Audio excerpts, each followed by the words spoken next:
So hello my dear students, my name is Anil Sharma and I welcome you all to our YouTube channel. Standard 11 में हमने already photo electric effect के बारे में पढ़ लिया है.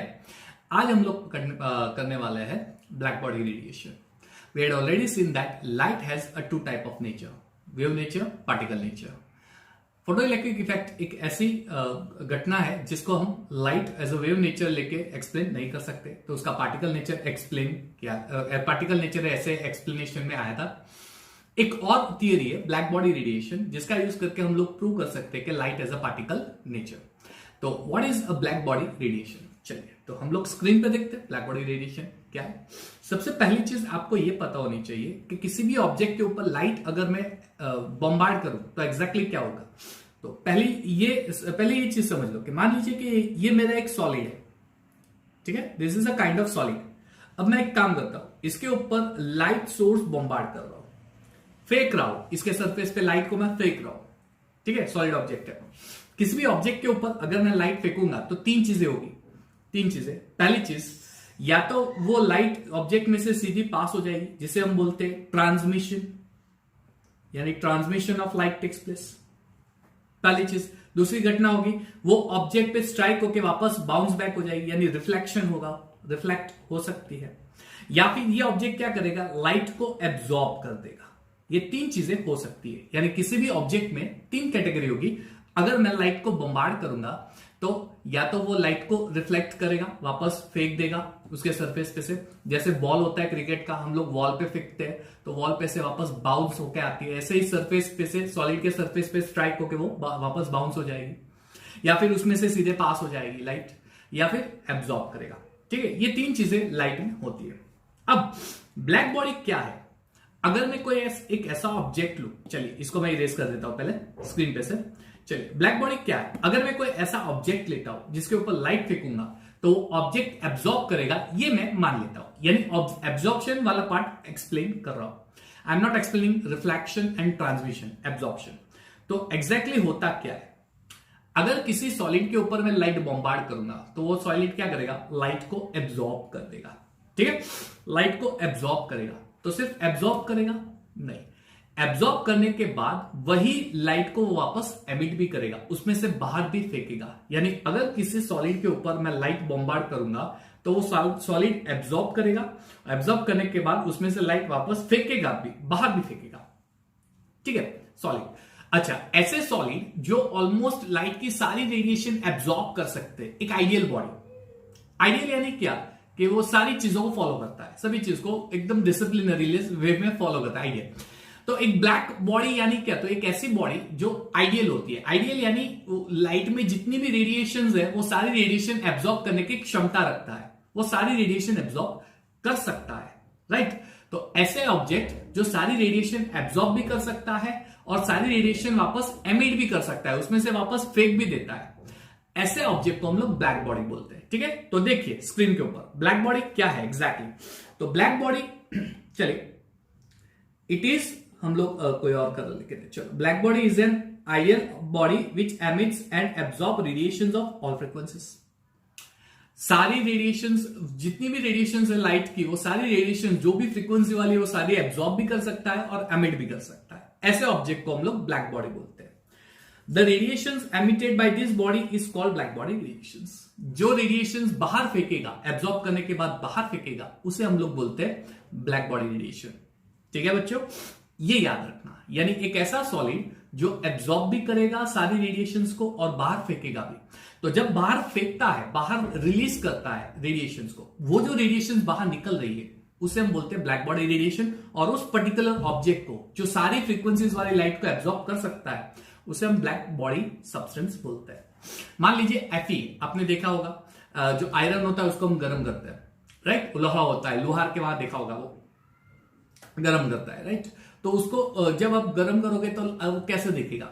सबसे पहले आपको रेड कलर दिखेगा. ठीक है, तो इसका मतलब ये हुआ कि वो सिर्फ रेड कलर एब्जॉर्ब करके एमिट कर रहा है? नहीं, ये गलत है. जब भी हम किसी सब्सटेंस को हीटिंग करते हैं या इसके ऊपर लाइट फेंकते हैं तो वो एब्जॉर्ब तो सारी रेडिएशंस करेगा, लेकिन जब बाहर निकालने के टाइम आता है तो सारी रेडिएशंस बाहर तो निकलेगी, लेकिन सारी रेडिएशंस में से एक ऐसी रेडिएशन होगी जो मैक्सिमम बाहर निकलेगी. ठीक है, मान लीजिए कि विबग्योर है, 7 कलर्स होते हैं, तो जब वो ऑब्जेक्ट 7 कलर्स को बाहर फेंकेगा तो 7 में से एक ऐसा कलर होगा जो मैक्सिमम बाहर निकलेगा, और वो जो मैक्सिमम बाहर निकलेगा वो कलर हमें दिखेगा। कोलसा ले लो, कोयला ले लो, आपको पता है कोल को गर्म करोगे क्या दिखेगा? रेडिश। तो क्या वो रेड कलर ही बॉम्बा एमिट करेगा? नहीं, वो रेड कलर भी एमिट कर सकता है, येलो भी कर सकता है, वायलेट ब्लू सब एमिट करते हैं, लेकिन हमें रेड ही दिखता है। क्यों? क्योंकि वो सिर्फ रेड कलर मैक्सिमम एमिट करेगा, रेड कलर। इसलिए हम लोग क्या बोलते हैं कि ऐसे ऑब्जेक्ट्स को सारी रेडिएशंस एमिट तो करेगा, लेकिन एक पर्टिकुलर रेडिएशंस ऐसी होती है जो मैक्सिमम एमिट कर सकता है। क्लियर? ये चीज याद रखना। तो एक ग्राफ नीचे मैं बताऊंगा, फिलहाल हम लोग वापस फोकस करते हैं स्क्रीन पे, यही चीज वापस एक्सप्लेन करूंगा। यानी जो ऑब्जेक्ट रेडिएशन एब्जॉर्ब करेगा वो एमिट भी करेगा, जो रेडिएशन एमिट हो रही है उसे हम ब्लैक बॉडी रेडिएशन बोलते हैं। Screen on the screen see, Max Planck in 1900 gave the concept of black body radiations. Black body radiation का concept Max Planck ने 1900 में दिया था। He said that when solids are heated, they emit radiations over a wide range of wavelength. यानी कोई एक particular light emit नहीं होगी। वाइड रेंज ऑफ वेवलेंथ का मतलब क्या हुआ? वो सारे कलर की रेडिएशंस एमिट कर सकता है। Violet, indigo, blue, green, yellow, orange, red, ये तो विजिबल रेंज है। उसके अलावा भी है, हम नहीं देख सकते, हम लोग सिर्फ विजिबल रेंज देख सकते हैं, but we cannot see microwaves, we cannot see ultraviolet radiations. ठीक है, ये सारी भी एमिट हो सकती है, though we cannot see, but it can emit all the radiations. यानी वाइड जो बोला है ना, वाइड वर्ड, वाइड रेंज जो बोला है वो किसके लिए बोला है? तो एक नहीं, सारी रेडिएशंस एमिट हो सकती है उसमें से। एक वेवलेंथ वाली लाइट नहीं, सारी वेवलेंथ वाली लाइट एमिट हो सकती है। See on the screen, for example, when iron rod is heated in furnace, then rod first turns to dull red. On further increase in temperature, the color of rod changes to bright red to orange, then yellow progressively, white, then finally blue at elevated temperature. यानी हम क्या करते हैं, किसी iron को heat करते हैं, सबसे पहले मुझे कलर रेड दिखेगा, जैसे जैसे हीटिंग बढ़ाते जाऊंगा उसका रेड कलर का फर्दर इंक्रीज होगा, एकदम डार्क रेड, उसके बाद वो ऑरेंज बन जाएगा, फिर येलो कलर दिखने लगेगा, फिर येलो में से मुझे व्हाइट दिखने लगेगा, और फाइनली ब्लू दिखेगा। क्यों ऐसा? पहले रेड क्यों दिखा? क्योंकि उसकी जो रेड जो है ना, देखो हमारी जो लाइट में वेवलेंथ जो अरेंज है वो इंक्रीजिंग ऑर्डर में, right? Increasing order of frequencies, यानी किसकी फ्रीक्वेंसी ज्यादा होगी, किसकी लेस होगी, वो आपको पता होना चाहिए, वो हम स्पेक्ट्रम में पढ़ेंगे। सबसे पहले रेड, ठीक है, रेड की वेवलेंथ ज्यादा होती है, पहले वो निकलेगा, जैसे जैसे रेडिएशन बाहर निकलेगी वेवलेंथ कम होती जाएगी, फ्रीक्वेंसी बढ़ती जाएगी, यानी जिसकी वेवलेंथ सबसे कम है वो ज्यादा है वो पहले निकलेगा, रेड पहले निकलता है, जिसकी वेवलेंथ ज्यादा है, ठीक है, वो ज्यादा उछलेगा बाहर निकलने के लिए, तो पहले रेड निकलेगा। अब वो हमारा विबग्योर वाला पार्ट देख लो, रेड, ठीक है, रेड के बाद आता है रिवर्स में जाओ, विबग्योर के रिवर्स में जाओ, रेड, उसके बाद ऑरेंज, येलो, ऐसा रिवर्स में जाते हैं ना। You can see on the screen पे देख सकते हो विबग्योर वाला पार्ट, पहले रेड निकलेगा, उसके बाद ऑरेंज, येलो, है ना, फिर धीरे धीरे वो ब्लू होता जाएगा, धीरे धीरे, ठीक है। तो वी कैनॉट से के सिर्फ जब रेड निकल रहा होगा रेडिएशन तो सिर्फ रेड ही निकलेगा, नहीं, उसके पहले भी बहुत सारी रेडिएशन निकली होगी। एक्चुअली ग्राफ कैसा होता है, देखो अब मैं आपको स्क्रीन पे ग्राफ दिखा रहा हूं, ग्राफ कुछ इस तरह से आपको दिखाई देगा। मान लीजिए कि किसी रेडिएशन को मैं सॉलिड पे, आयरन पे बॉम्बार्ड करता हूं, मान लीजिए इंटेंसिटी वर्सेस वेवलेंथ का ग्राफ प्लॉट करते हैं, तो क्या होता है, ग्राफ मुझे कुछ पर्टिकुलर टेम्परेचर पे ऐसे मिलेगा। इसका मतलब क्या हुआ कि ये वाला जो रीजन है यहां पे जो मुझे दिखेगा, इतना पार्ट, इतना पार्ट, ये वाला जो पार्ट है ना, यहां पे ऐसी रेडिएशन होगी जिसकी वेवलेंथ कम है। जैसे जैसे आप राइट हैंड साइड पे जाओगे, वेवलेंथ बढ़ाओगे, वैसे वैसे उसकी इंटेंसिटी बढ़ेगी। ये एक मैक्सिमम पार्ट आपको दिख रहा है, यहां पे वेवलेंथ मैक्सिमम होती है। इसका मतलब क्या हुआ कि ये रेडिएशन जो है ना वो मैक्सिमम निकलेगी, ये वेवलेंथ की लाइट मैक्सिमम निकलेगी, तो जो सब्सटेंस का कलर होगा वो कौन सा होगा, तो ये जो लैम्बडा मैक्सिमम है वेवलेंथ, वो जिस रेंज में आ रही है वो कलर दिखेगा। अब मान लीजिए स्टार्टिंग में मुझे आयरन डल रेड दिख रहा था, इसका मतलब क्या हुआ, तो ये लैम्बडा मैक्सिमम जो है स्टार्टिंग में, जो लैम्बडा मैक्सिमम वाला पार्ट है, ये लैम्बडा मैक्सिमम यहां पे, तो ये मैक्सिमम वाला जो पार्ट होता है वो डल रेड का होता है, इसलिए मुझे डल रेड दिखता है। दैट डजंट मीन कि सिर्फ डल रेड कलर ही निकल रहा है, दूसरी भी रेडिएशन निकलती है, लेकिन उसका प्रोपोर्शन बहुत ही कम होता है, ये मैक्सिमम होता है, इसलिए मुझे डल रेड दिखता है, ठीक है।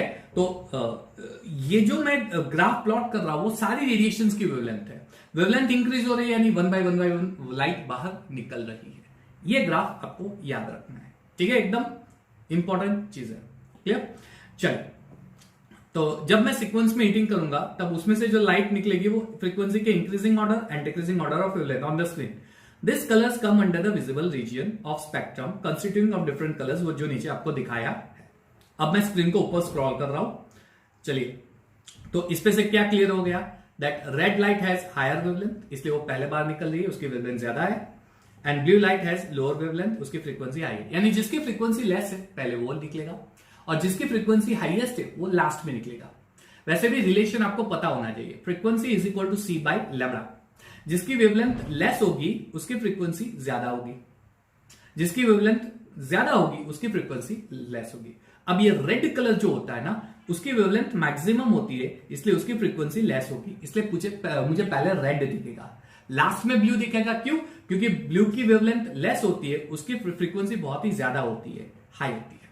तो ये इस ऑर्डर में लाइट बाहर निकलती है। किसी भी ऑब्जेक्ट को हीटिंग करेंगे तब कुछ इस तरह से आप प्रेडिक्ट कर सकते हो, ठीक है। The only factor on which the intensity and frequency of the emitted radiation depends is temperature. ये जो लाइट बाहर निकल रही है ये किसके ऊपर डिपेंडेंट है? टेम्परेचर। क्यों टेम्परेचर पे? तो नीचे देखो एक ग्राफ दिखाया है, ये लोअर टेम्परेचर का कर्व है, ये हायर टेम्परेचर का कर्व है। ये क्या इंडिकेट करेगा? ये ऐसा इंडिकेट कर रहा है कि अगर आप टेम्परेचर बढ़ाते हो तो लाइट की इंटेंसिटी भी बढ़ जाएगी। लाइट की इंटेंसिटी देखो, पहले इंटेंसिटी ऐसी थी और अब इंटेंसिटी ये वाली है, लेकिन जो वेवलेंथ है वो डिफर हो गई। यहां पे कोई डिफरेंट वेवलेंथ वाली लाइट होगी, यहां पे कोई डिफरेंट वेवलेंथ वाली लाइट होगी। यानी टेम्परेचर इंक्रीज करने से वेवलेंथ भी चेंज होगी और जो हमें कलर दिखेगा लाइट का वो भी डिफरेंट होगा। ये चीज याद रखना है। यानी temperature is an important factor over here. यहां पे टेम्परेचर इंपॉर्टेंट फैक्टर हो गया, समझ में आया? ये चीज बहुत ही इंपॉर्टेंट है। क्लियर? चल, तो रीचेज अ मैक्सिमम वैल्यू तक given wavelength and then start decreasing. यानी होगा क्या, अगर आप टेम्परेचर बढ़ाओगे तो एक सबसे पहले वो इंक्रीज होगा, एक मैक्सिमम पे आएगा, फिर वो डिक्रीज होने लगेगा। कुछ इस तरह से आपको ग्राफ दिखेगा। क्लियर एकदम? ये इंपॉर्टेंट पार्ट है। तो the graph shows the variations of intensity wavelength at two temperature T1 and T2, ऊपर का ग्राफ। According to classical mechanics, energy is emitted or absorbed continuously. Therefore, the energy of any electromagnetic radiation is proportional to its intensity and independent of its frequency and wavelength. जो light बाहर निकल रही है उसकी एक स्पेसिफिक एनर्जी होती है। ये किसको प्रोपोर्शनल होती है? इंटेंसिटी ऑफ लाइट को। लाइट की इंटेंसिटी को प्रोपोर्शनल है, उसकी फ्रीक्वेंसी और वेवलेंथ पे डिपेंडेंट नहीं होती वो इंटेंसिटी। जिसकी इंटेंसिटी ज्यादा होगी वो कलर की रेडिएशन दिखेगी। जैसे यहां पे किसी कलर की रेडिएशन की इंटेंसिटी ज्यादा है तो ऑब्जेक्ट में से वो कलर मुझे दिखेगा। यानी एनर्जी जो है इस केस में इंटेंसिटी पे डिपेंडेंट है, ये ना तो फ्रीक्वेंसी पे डिपेंडेंट है ना ही वेवलेंथ पे। हाँ, जैसे जैसे वेवलेंथ इंक्रीज करोगे उसकी इंटेंसिटी में चेंज आता जाएगा। सबसे पहले इंटेंसिटी यहां पे बढ़ रही है, फिर इंटेंसिटी घट रही है यानी डिक्रीज हो रही है। क्लियर? यानी एनर्जी और इंटेंसिटी एक दूसरे को इनवर्सली प्रोपोर्शनल होते हैं। Thus, the radiation emitted by the black body being should have the same color throughout, although the intensity of the color might change with the variation in temperature. जैसे मैंने बताया कि यहां पे जो रेडिएशन एमिट हो रही है वो मुझे सेम कलर की रेडिएशन दिखेगी, लेकिन निकल तो बहुत सारी रेडिएशन है बाहर। जैसे मुझे रेड दिख रही है तो डजंट मीन कि रेड ही निकल रही है, निकल तो सारी रेडिएशन है, राइट? ऑब्जेक्ट में से सारी रेडिएशन बाहर निकल रही है, लेकिन मुझे रेड ही दिखेगा। क्यों? क्योंकि मैक्सिमम इंटेंसिटी किसकी है? रेड कलर की है, इसलिए रेड। शायद ब्लू दिखे कलर, तो क्यों ब्लू दिखेगा? क्योंकि मैक्सिमम इंटेंसिटी किसकी होती है? ब्लू की होती है, इसलिए वो कलर कौन सा दिखता है? ब्लू दिखता है। ठीक है, तो ये जो सारी फिनोमिना है इसे ब्लैक बॉडी बोलते हैं। ब्लैक बॉडी यानी एक ऐसी आइडियल बॉडी जो सारी रेडिएशन एब्जॉर्ब भी कर सकता है और सारी रेडिएशन एमिट भी करेगा। लेकिन जब एमिट करेगा तब एक पर्टिकुलर वेवलेंथ की रेडिएशन मैक्सिमम होगी और दूसरे वेवलेंथ की दूसरे सारे रेडिएशन की इंटेंसिटी कम होगी। जिस रेडिएशन की इंटेंसिटी ज्यादा होगी ऑब्जेक्ट का कलर वही दिखेगा। ये पूरी फिनोमिना अगर एक्सप्लेन करनी हो तो पार्टिकल नेचर एक्सेप्ट करना पड़ेगा। जो एनर्जी रिलीज हो रही है वो किसके ऊपर डिपेंडेंट है? इंटेंसिटी पे डिपेंडेंट है। क्लियर? अच्छा, किस रेडिएशन की एनर्जी ज्यादा होती है? तो जिसकी फ्रीक्वेंसी ज्यादा होती है। Energy is directly proportional to frequency. जिसकी फ्रीक्वेंसी ज्यादा उसकी एनर्जी ज्यादा। समझ में आया? तो यहां से फिर प्लैंक ने इक्वेशन दिया था E is equal to H into frequency और उसके बाद फोटो इलेक्ट्रिक इफेक्ट का एक्सप्लेनेशन हुआ था। तो ये है पूरा कॉन्सेप्ट आपके ब्लैक बॉडी रेडिएशन से रिलेटेड। अगर आपको स्क्रीनशॉट लेके पूरा लिखना है तो आई विल गिव टाइम। देखो, पहला पार्ट ये हमारा ये वाला पार्ट है एक्सप्लेनेशन। इसका स्क्रीनशॉट ले लो अच्छे से और आप अच्छे से नोट डाउन कर देना। ये इंपॉर्टेंट है एमसीक्यू पॉइंट ऑफ व्यू, पहला पार्ट। और ये है आपका दूसरा पार्ट, ब्लैक बॉडी रेडिएशन का। क्लियर? ये भी आप अच्छे से नोट डाउन कर देना। तो यहां पे ब्लैक बॉडी रेडिएशन खत्म हो रहा है। मेरे नेक्स्ट वीडियो लेक्चर में 11th स्टैंडर्ड में हम लोग स्पेक्ट्रम के बारे में स्टडी करेंगे और बोज एटॉमिक मॉडल से रिलेटेड एक्सप्लेनेशन आएगा। Till then keep watching my videos and take care of yourself. Thank you and have a nice time.